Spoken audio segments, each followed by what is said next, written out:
Hello everyone, welcome back the brain builder book. तो कैसे हैं आप सब? उम्मीद करता हूं कि आप सब ठीक होंगे। फ्रेंड्स, आज की ये वीडियो काफ़ी ज़्यादा इंपॉर्टेंट रहने वाली है उन एस्पिरेंट्स के लिए जो अपकमिंग एसएससी के एग्ज़ाम के लिए प्रिपरेशन कर रहे हैं। तो स्पेशली अगर हम बात करें, अगर आप एसएससी जीडी के लिए पढ़ रहे हैं तो भाई आपके लिए आज की वीडियो बहुत ही इंपॉर्टेंट और शानदार सी रहने वाली है, क्योंकि आज की इस वीडियो में हम टॉप 20 एमसीक्यूज क्वेश्चंस जो कि यहाँ पे एसएससी जीडी के लिए स्पेशली बहुत ही इंपॉर्टेंट रहने वाले हैं, तो इनके बारे में हम डिस्कस करने जा रहे हैं। सो आइए वीडियो को स्टार्ट करेंगे, लेकिन इससे पहले कि अगर आप हमारे चैनल पर नहीं हो तो चैनल को सब्सक्राइब और वीडियो को लाइक जरूर करिएगा। और हाँ, अगर अभी तक आपने एसएससी जीडी के related exam oriented material purchase नहीं करा है सो भाई जल्दी से 9596736083 आप इस नंबर पर जल्दी से व्हाट्सअप करेगा। आपको एग्जाम ओरिएंटेड मटेरियल मिल जाएगा जिसको आप 2 या 3 दिनों में एकदम बढ़िया शानदार तरीके से बैठ के रिवाइज कर सकते हैं। और हमारे मटेरियल की खास बात यह कि 100% आपको एग्जाम ओरिएंटेड मटेरियल मिलेगा। 100% इसमें पॉइंट टू पॉइंट बात करी होगी और 100% ही ऑथेंटिक वे में आपको मटेरियल देखने को मिलेगा। तो रिसेंटली बहुत सारे एग्जाम हुए जिसमें हमारी ही पीडीएफ से बहुत सारे क्वेश्चंस देखने को मिले। अल्हम्दुलिल्लाह बहुत सारे एस्पिरेंट ने हमें कॉल मैसेज वगैरह भी करा कि सर आपकी पीडीएफ में से बहुत सारे क्वेश्चन देखने को मिले, लाइक टीए सुपरवाइजर वगैरह वगैरह। ओके, सो आज की वीडियो बहुत ही शानदार रहने वाली है। हम कोई भी क्वेश्चंस यहाँ पे लाते हैं तो हमारा एक ही मकसद रहता है कि भाई प्रीवियस ईयर रिलेट हो, प्रीवियस ईयर क्वेश्चंस के रिलेटेड हो और एग्जाम ओरिएंटेड ही मटेरियल हो। ओके, बड़ी मेहनत के बाद हम इस टाइप की पीडीएफ यहाँ पे क्रिएट करते हैं, आप सबको पता ही होगा। ओके, जरूर ध्यान में रखिएगा।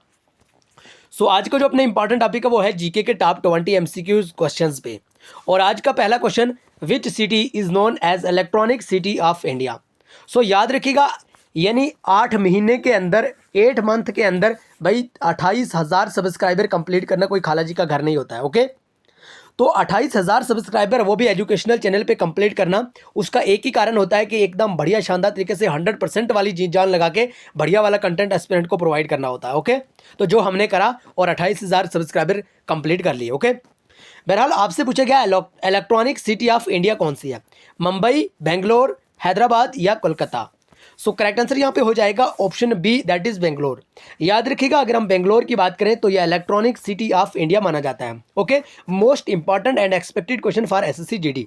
लेकिन हाँ, वीडियो के एंड पे आप अपना टोटल स्कोर जरूर बताएगा। आज की इस वीडियो में से, आज के सेशन में से, आज के इस लेक्चर में से आपने टोटल कितने क्वेश्चंस करेक्ट करें।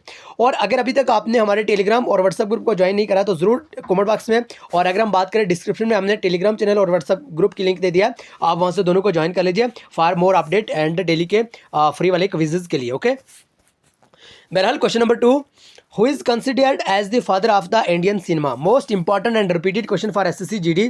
भाई इंडियन सिनेमा की अगर हम बात करें तो इंडियन सिनेमा के फादर किन्हें माना जाता है? पृथ्वी राज कपूर, सत्यजीत रॉय, दादा साहेब फाल्के या Raj Kapoor. So correct answer is option C, that is Dada Saheb Phalke. याद रखिएगा, ऑप्शन सी यहाँ पे करेक्ट आंसर हो जाएगा, मोस्ट इंपॉर्टेंट क्वेश्चन। ओके, आइए भाई next question, question number 3, very important question. The Dandi march was started by Mahatma Gandhi in which year. So जल्दी से बताइएगा, आपसे पूछा गया है डंडी मार्च के बारे में जो कि महात्मा गांधी के द्वारा स्टार्ट करा। फिलहाल तो आपको इतना ही ध्यान में रखना होगा कि भाई जो डंडी मार्च है ये महात्मा गांधी के द्वारा स्टार्ट करा, लेकिन कौन से ईयर में भाई? 1915 में, 1920 में, 1925 या 1930। सो करेक्ट आंसर यहाँ पे हो जाएगा ऑप्शन डी, दैट इज 1930। यानी 1930 की अगर हम बात करें तो भाई गांधी जी के द्वारा स्टार्ट करा था Dandi march. Okay, most important question. आइए question number 4, what is the title of the autobiography of Major Dhyan Chand. अगर हम बात करें मेजर ध्यानचंद के बारे तो इन पे जो एक ऑटोबायोग्राफी लिखी गई है वो कौन सा, उसको टाइटल क्या है जल्दी से बताइएगा? Goal, hockey my life, me and my hockey या hockey days. So correct answer यहाँ पे हो जाएगा option A, that is goal. याद रखिएगा गोल। ओके, कहीं आप ऐसा ना करना कि हॉकी के रिलेटेड ही ढूंढते फिर, ठीक है?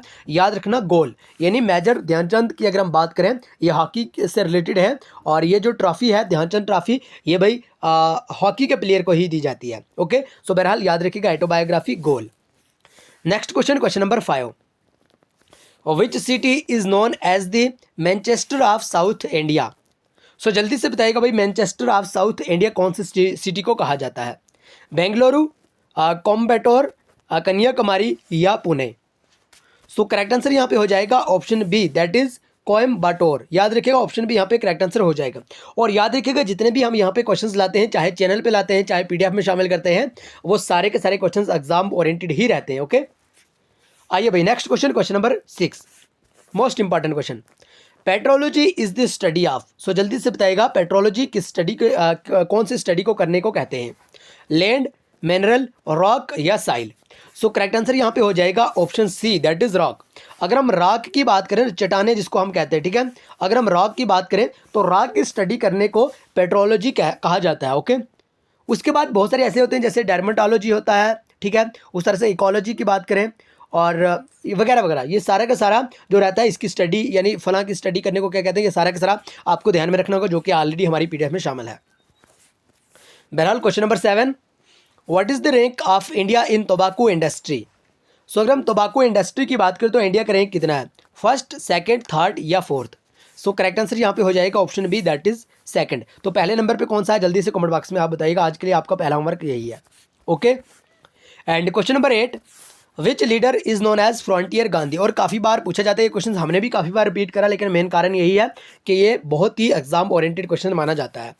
बाल गंगाधर तिलक, मौलाना अबुल कलाम आज़ाद, सुभाष चंद्र बोस या Abdul Khan Ghaffar Khan. So correct answer यहाँ पे हो जाएगा option D, that is Khan Abdul Ghaffar Khan. याद रखिएगा ऑप्शन डी यहाँ पे करेक्ट आंसर हो जाएगा। खान अब्दुल गफ्फार खान की बात करें तो फ्रंटियर गांधी भी इन्हें ही कहा जाता है। नेक्स्ट क्वेश्चन है यहाँ पे क्वेश्चन नंबर 9। क्वेश्चन नंबर 9 है भाई, गिप मोची mountain lies between China, Bhutan and the Indian state of. अगर हम बात करें गिप मोची माउंटेन के बारे, तो ये लाइज करता है भाई चाइना के दरमियान, भूटान के दरमियान और कौन सी स्टेट, जल्दी से बताइएगा इंडिया की कौन सी स्टेट है। अरुणाचल प्रदेश, नागालैंड, सिक्किम या Manipur. So correct answer is option C, that is Sikkim.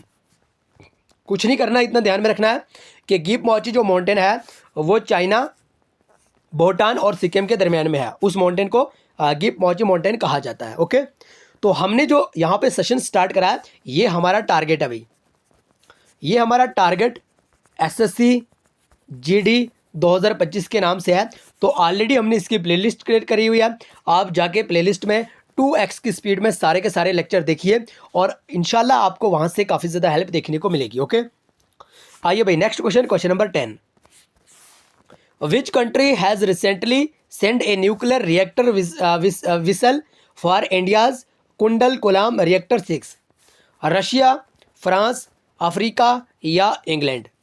So correct answer यहाँ पे हो जाएगा option A, that is Russia.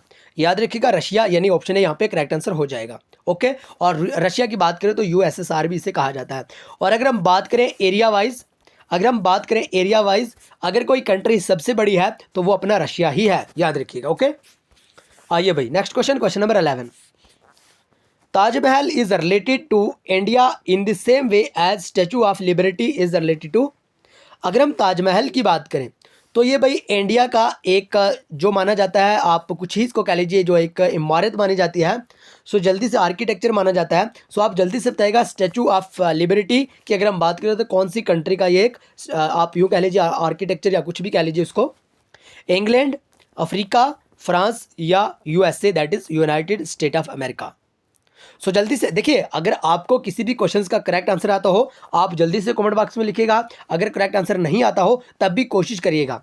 कहते हैं ना कि कोशिश करने वालों की कभी हार नहीं होती। ओके, और आप देखिए, आप कमेंट बॉक्स में आज जल्दी से बताइएगा आप कौन कौन से स्टेट से बिलोंग करते हो, आप इंडिया की कौन सी स्टेट या यूनियन टेरिटरी से हमारी वीडियो वॉच कर रहे हैं, जल्दी से कमेंट बॉक्स में बताइएगा। बहरहाल यहाँ पे करेक्ट आंसर हो जाएगा option D, that is USA, United State of America. Statue of liberty की अगर हम बात करें तो ये यूएसए से रिलेटेड है, यूएसए से रिलेटेड है। Okay, next question, question number 12, where is Central Agriculture University located. So जल्दी से बताइएगा भाई सेंट्रल एग्रीकल्चर यूनिवर्सिटी कहाँ पे लोकेटेड है, कौन सी स्टेट में लोकेटेड है। उत्तर प्रदेश, मणिपुर, आंध्र प्रदेश या Orissa. So correct answer is option B, that is Manipur. याद रखिएगा मणिपुर में ही सेंट्रल एग्रीकल्चर यूनिवर्सिटी लोकेटेड है। एंड नेक्स्ट क्वेश्चन है यहाँ पे question number 13, Botanical Survey of India, जिसको हम इन शॉर्ट BSI भी कहते हैं, तो इसका हेडक्वार्टर कहाँ पे है ये आपसे पूछा गया है, कौन सी सिटी में BSI यानी बोटेनिकल सर्वे ऑफ इंडिया का हेडक्वार्टर है। न्यू दिल्ली, कोलकाता, बेंगलुरु या Bhopal. So correct answer is option B, that is Kolkata. याद रखिएगा कोलकाता यहाँ पे करेक्ट आंसर हो जाएगा, यानी कोलकाता में बोटेनिकल सर्वे ऑफ इंडिया का जो हेडक्वार्टर है वो लोकेटेड है। Next question, question number 14, which is the following crop is rabi crops. आप सबको पता होगा ऑलरेडी हमने एक क्रॉप्स पे ही जो अपना वीडियो था वो बनाया था, तो उसमें 3 टाइप्स की क्रॉप्स हमने आपको बताई थी, रबी, खरीफ और ज़ैद क्रॉप्स। तो 3 की 3 ही क्रॉप्स को हमने बड़े डीपली तरीके से आपको यहाँ पे ये करा था, ठीक है, बताया था।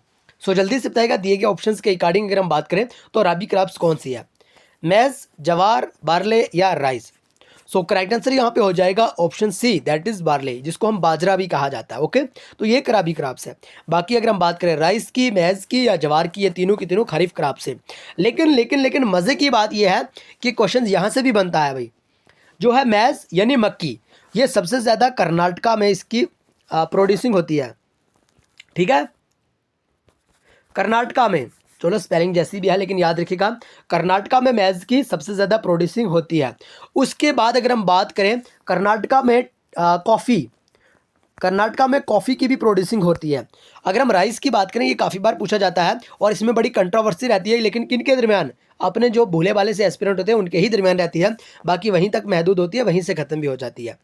लेकिन याद रखिएगा अगर हम राइस की बात करें तो पहले होता था यूँ कि वेस्ट बंगाल, पहले यूँ होता था कि वेस्ट बंगाल एक लार्जेस्ट जो अपनी बन जाती थी, स्टेट बन जाती थी राइस के मामले में। लेकिन अब यूँ है कि 2024 में जो एक सर्वे हुई उसके अकॉर्डिंग जो नया डेटा है उसके अकॉर्डिंग अगर हम बात करें तो तेलंगाना लार्जेस्ट प्रोड्यूसिंग स्टेट मानी जाती है राइस के मामले में। ये दोनों के दोनों आपको ध्यान में रखने होंगे। Okay, next question, question number 15, Raslila is the folk dance of which state. So Raslila के बारे में आपसे पूछा गया है कौन से स्टेट का फोक डांस है भाई, मोस्ट इंपॉर्टेंट क्वेश्चन, जल्दी से बताइएगा भाई। Raslila is the folk dance of which state, Bihar, Jharkhand, Chhattisgarh या Uttar Pradesh. So correct answer is option D, that is Uttar Pradesh. याद रखिएगा रासलीला उत्तर प्रदेश से रिलेटेड है। Okay, most important and expected question. आइए next question, question number 16, which is the youngest mountain in India. तो youngest mountain India के कौन से माने जाते हैं, हिमालयाज, अरावली, द विंध्या या western Ghats. So correct answer is option A, that is Himalayas. अगर हम हिमालय की बात करें तो इनको यंगेस्ट माउंटेन भी कहा जाता है। ओके, ज़रूर ध्यान में रखिएगा। And next question, question number 17, the smart cities mission come under which ministry. यहाँ पे क्वेश्चंस में आपसे पूछा है कि स्मार्ट सिटीज़ मिशन कौन सी मिनिस्ट्री के अंडर आते हैं, ministry if housing and Urban affairs, sorry यहाँ पे ऑफ है, कभी कभार होता ही है कि टाइपिंग में मिस्टेक हो जाती है, उसको आप इग्नोर करिएगा। ओके, इतने तो पढ़े लिखे भाई आप भी हैं कि आपको भी पता है भाई यहाँ पे टाइपिंग में ही मिस्टेक हुई होगी, बाकी कोई इश्यू तो नहीं है। ओके, बहरहाल छोड़िए, Ministry of Housing and Urban Affairs, Ministry of Home Affairs, Ministry of Finance या Ministry of Social Justice and Empowerment. So correct answer यहाँ पे हो जाएगा option B, that is Ministry of Home Affair. अगर हम बात करें ना स्मार्ट सिटीज़ मिशन के बारे, तो ये मिनिस्ट्री ऑफ होम अफेयर के अंडर आता है। बहुत सारे स्टूडेंट हमें मैसेज करते हैं कि सर आप 20 ही क्वेश्चंस की वीडियो क्यों रखते हैं, ज़रा वीडियो को लंबी करें। लेकिन हमारा मानना ये है कि वीडियो ऐसी हमने बनानी है जिसमें कंटेंट भी 100% वाला हो और मज़ा भी 100% ही आए वीडियो देखने में, और पल्ले भी एस्पिरेंट के कुछ ना कुछ पड़े भाई। ओके, होता यूँ है कि भाई एक एक दो घंटे की वीडियो होती है, एंड तक देखी भी नहीं जाती, कुछ इंपॉर्टेंट क्वेश्चंस एंड पे होते हैं, कुछ मिड में होते हैं, कुछ स्टार्टिंग में होते हैं, और कहीं ना कहीं पे इंपॉर्टेंट क्वेश्चन ही मिस हो जाते हैं। इसलिए हम चाहते हैं कि कम ही मिनट्स की वीडियो बनाई जाए, कम ही उसमें जो कंटेंट है वो डाला जाए, लेकिन कंटेंट ऑथेंटिक हो, कंटेंट कहीं ना कहीं इंपॉर्टेंट हो, एग्जाम ओरिएंटेड हो। ओके, बहरहाल नेक्स्ट क्वेश्चन अपना यहाँ पे question number 18, name the largest bone in human body.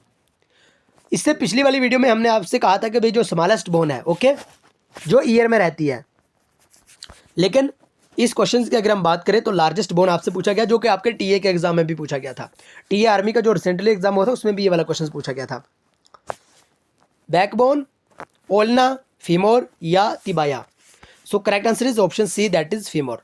याद रखें, और ये इसको थाई बोन भी कहा जाता है, इसको थाई बोन भी कहा जाता है। Okay, next question, question number 19, India and Sri Lanka are separated by. India और श्रीलंका को क्या कौन सेपरेट करता है भाई, Palk strait, Malacca strait, strait of Gibraltar या Bab el Mandeb strait. So correct answer यहाँ पे हो जाएगा option A, that is Palk strait. और बहुत बार एसएससी के एग्जाम में पूछा, अगर हम बात करें ना एसएससी CHSL 2024 वाले एसएससी CHSL के एग्जाम में ये वाला क्वेश्चन पूछा था। Next question, question number 20, India's first satellite Aryabhata launch in which year. अगर हम बात करें इंडिया की जो पहली सैटेलाइट थी आर्यभट्टा के नाम से, तो ये कौन से ईयर में लॉन्च करी गई थी? 19 मार्च 1975, 19 अप्रैल 1975, 19 मार्च 1976 या 19 April 1976? So correct answer is option B, that is 19 April 1975, 1975 के 19 अप्रैल को, जरूर ध्यान में रखिएगा। एंड देखिए आज की वीडियो में 20 ही क्वेश्चंस थे, तो जरूर कमेंट बॉक्स में आप अपना अपना टोटल स्कोर जरूर बताइएगा आज आपने इस वीडियो में से कितने क्वेश्चंस का करेक्ट आंसर दिया। ओके, टोटल स्कोर जरूर बताइएगा। और अगर अभी तक आपने हमारे चैनल को सब्सक्राइब, वीडियो को लाइक नहीं करा तो जल्दी से कर लीजिए और प्यारा से कमेंट्स जरूर बताइएगा आप कौन से स्टेट या यूटी से हमारी वीडियो वॉच कर रहे हैं। बाकी एग्जाम ओरिएंटेड मटीरियल के लिए 9596736083 आप इस नंबर पर जरूर व्हाट्सअप करेगा। आपको 100% एग्जाम ओरिएंटेड मटेरियल हमारी तरफ से प्रोवाइड करा जाएगा और इसको आप जल्दी जल्दी से रिवीजन कर सकते हैं। ओके, सो आइए आज के इस प्यारे से सेशन को यहीं पे खत्म करेंगे। मिलेंगे नेक्स्ट वीडियो में, तब तक के लिए bye bye, take care, love you all. लेकिन चैनल को सब्सक्राइब और वीडियो को लाइक जरूर करिएगा।